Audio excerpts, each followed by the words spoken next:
नाज़रीन, अब इसके साथ ही आपको बताएं कि मांगा मंडी मोहल्ला आदर टाउन घर में माचिस से खेलते हुए बच्चों से आग लग गई। आग लगने से 3 साला बच्चा झुलस कर मौका पर ही जाँ बहक हो गया, जबकि 2 बच्चे शदीद जख्मी हो गए हैं। इसी हवाले से मजीद बात कर लेते हैं अपने नुमाइंदे अल्लाह वसाया से। जी अल्लाह वसाया, बताइएगा क्या तफसीलात हैं आपके पास? जी बिल्कुल, मांगा मंडी सब्जी मंडी के करीब मोहल्ला आदर टाउन घर में खेलते हुए बच्चों से अचानक आग लग गई है। रेस्क्यू ज़राए के मुताबिक बताया जा रहा है कि बच्चे माचिस के साथ खेल रहे थे, जिसके नतीजे में पास पड़े बिस्तरों को आग लग गई। आग लगने से एक बच्चा मुकम्मल झुलस कर मौका पर जाँ बहक हो गया, जबकि एक बच्चा नॉर्मल और दूसरा शदीद जख्मी हो गया है।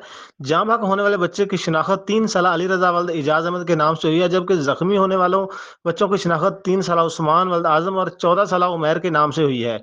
वाक़या की इत्तला मिलने पर रेस्क्यू फायर ब्रिगेड की गाड़ियों ने मौका पर पहुंचकर आग पर काबू पा लिया है और शदीद जख्मी होने वाले बच्चों को लाहौर में अस्पताल पहुंचा दिया गया है। जी बहुत शुक्रिया अल्लाह वसाया तफसीलात से आगाह करने के लिए। अब तक के लिए इतना ही। मज़ीद खबरों के लिए देखते रहिए SM न्यूज़।